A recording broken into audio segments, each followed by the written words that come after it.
It is Choice 102, the morning show. It's Dave Radigan here. And joining me in the studio from ValleySportsReport.com, Tioga County SportsReport.com, Northern Tier SportsReport.com, Tim Birney. That's right. Northern Tier West SportsReport.com, Southern Tier SportsReport.com coming in the fall. Have you ever thought, I don't want to burst your bubble here, but have you ever thought, Tim, about maybe starting a website called sportsreport.com? Actually, that launches at some point here in the very near future. Well, good. Sportsreports.com. That would just simplify it all for us. That's funny you should say that. Well, I'm joking with you, and I know you thought of that a long time ago. But so, as you've heard, we've been talking a lot about our buddy Chuck Carver here in the Valley. And I bet you got some stories. A few. Chuck and I were friends. We weren't close friends. We weren't, great friends, but we were friends. He always made a point of stopping to say hello if he saw me somewhere. And if you'll indulge me a little bit, I do have a story for you. Of course. I started the Daily Review in 1989. Okay, so, and this kind of ties into what you're going through here. I was there for about 6.5 years. And in 1995, Gene Paluzzi died. Now, Gene Paluzzi is the one that was behind Riverfront Park. He worked at the morning or the evening times at that point for I don't even know how long, decades. Mm-hmm. He was a pillar in the community. He was on the Sarah Council, kind of a conflict of interest, but in those days nobody batted an eye. So he died, and Steve Pyatt, the managing editor at the time at the Evening Times, called me and asked me if I'd be interested in coming back to the Valley, because I still lived, in the Valley, but I was driving to Towanda every day to the Review. And I said, absolutely. And then he told me he wanted to replace Gene Paluzzi, writing sports columns. And so kind of like you stepping in here, right. Chuck Carver shoes, And at the time, I was too dumb and full of whatever you want to call it to know the difference. So I just did what I did. I wrote my high school sports columns a couple times a week, and then I wrote college football, college basketball, whatever the season was. So, Chuck, very big Ohio State fan, graduate, and big Buckeye fan. Giant red stripe through the office in the back room over here. Yeah. You'd notice my colors today. Yeah, there you go. I do notice those. Gray and red? So Black and red? You're getting there. So, Chuck, about this time, I think John Cooper was the coach at Ohio State, and they couldn't beat Michigan. So you knew that when you can't beat Michigan, you're not going to beat Ohio State long. I think he was like 0-5 or 1-5, something like that. So I wrote a column, and, I never criticized kids, obviously, or even coaches. Right. But when I wrote college sports or whatever, I told you how I felt about things. Mm-hmm. Well, I chewed up John Cooper pretty good, and we always had Choice Radio on at the Times offices. And I wasn't even thinking about my column when and all of a sudden I hear my name on the radio. So I turned my head real quick. And Chuck Carver is chiding me pretty good on the air about my writings on John Cooper and the Ohio State Buckeyes. And he 15, 20 seconds, and whoever was with him in the studio was laughing. And he started to say something, and he goes, and Mr. Birney says, who am I trying to kid? He's got to go. And that was the end of it, and I just thought... he agreed with you. Yeah, pretty much. And we laughed about that over the years. But remember, he has to give you a hard time first. That's right. Yes, absolutely, always. What do they say? The Chuck sandwich. Well, that's the thing. The last few days, we've all been comparing notes here, and I think that we've figured out the equation to how Chuck handled people. And not everyone got past the first round right to figure out that was just Chuck messing with you, trying to kind of break down that wall and get warm and cozy with you so you could talk and have a friendship and a relationship and just kind of get to know you. rough you up a little bit first, and then Ruffle your feathers, and then sit on the couch with you, and watch a game or something. But that's fun. Everybody that's been in here has been like the same thing. Well, the first thing he did was, and then we became really good friends. Yeah. And some people just run away after the first thing. Go, oh, I don't know about him, and they just hide from him. But as one of those people that did that for probably 15 years as a competitor up the road in Owego, both I and he completely regretted that because we turned out to be really, really good friends. So it's just funny. It's funny all the things you learn and you go through and the similar experiences. But you were saying off air before we got started how he kind of got you started into the business that you're in now with the websites. Well, yeah, like I said, we were friends, but we weren't close friends by any means. Mm-hmm. So when I left the Evening Times, I figured, I bounced around trying to figure out exactly what I wanted to do. I had an idea.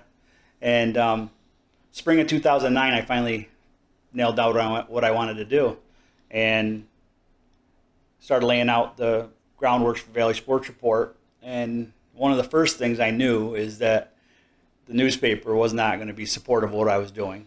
Mm-hmm. So I was trying to figure out where I could get publicity without having to spend money on it. Mm-hmm.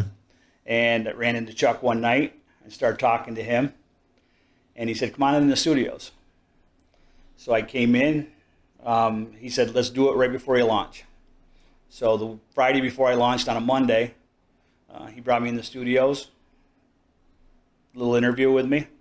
And when we went off the air and he, music was playing or whatever, we got talking. And I said, what can I do for you? And he said, nothing. He goes, how about we do a little trade?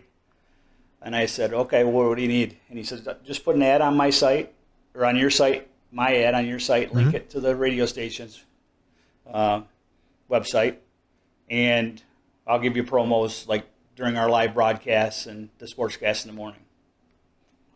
Okay. There you go. And I'm telling you, he did that for years. Yeah. 10 years or so. And never asked anything else of me after that. And probably stole a few sports reports off your site. Oh, he definitely did. We've all been doing that for years. Yeah. As a matter of fact, you're the one, Tim, who taught me how to even read the sports report. And I still can't. But yeah, Chuck was he was instrumental in getting me off the ground.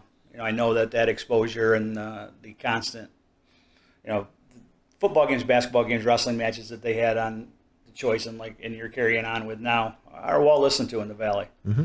And I know that had an impact on the site. Yeah, absolutely. And the other thing with Chuck is that I grew up on a farm, vegetable farm between Waverly and Chemung. And it was funny, I heard Chuck say that he came to the station in 1976. Mm-hmm. I was about 10 years old, and just about the time that my dad was putting me to work pretty steadily. So every morning I'd go out to pick strawberries, and I'd have a transistor radio with me, and I listened to Chuck and Todd every morning all summer long, all strawberry season.